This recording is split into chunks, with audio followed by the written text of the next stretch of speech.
Hay mga preni, iba't ibang recipe na ng baka ang naluto ko. Kaya naman for today's video ay ganito naman ang gawin natin na siguradong kayo ay gaganahan. Dahil sarsa pa lang nito ay ulam na at talaga namang mabubusog ka sa sarap nito. At ako si Fanny mula sa Panis Cookery. Ganito ang binili ko. Hugasan natin kung nais, pwede din namang hindi na. Ayan, at pagbukas ko ay hindi na siya cubes. Pero tuloy pa din ang pagluluto ko.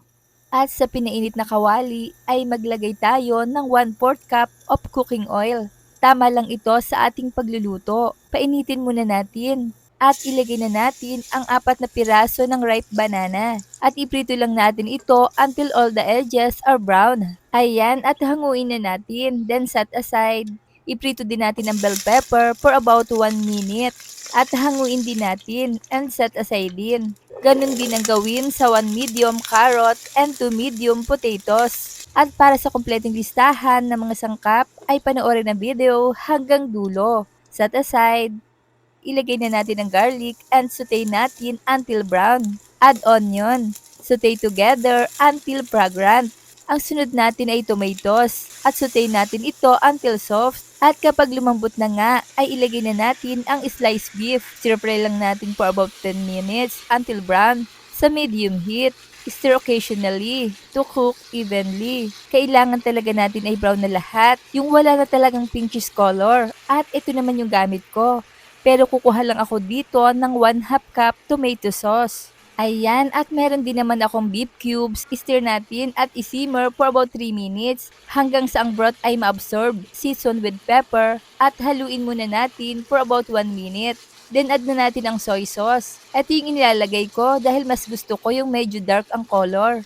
Pwede namang asin at patis ang ilagay ha. Maglagay din tayo ng 4 cups of water na tamang makakaluto ng ating beef. I-cover natin and cook until the beef is tender. Stir occasionally.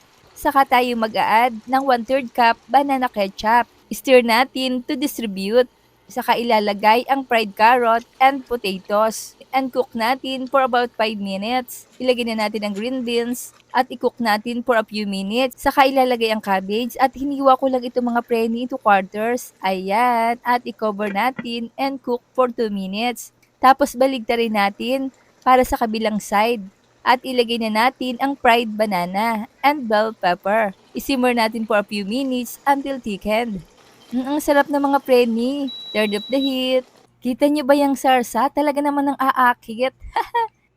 At kung nakaabot kayo sa punto ng bidyong ito, ay mga tagasa naman kaya ang nakapanood ng video kong ito. Shoutout po sa inyo at maraming salamat!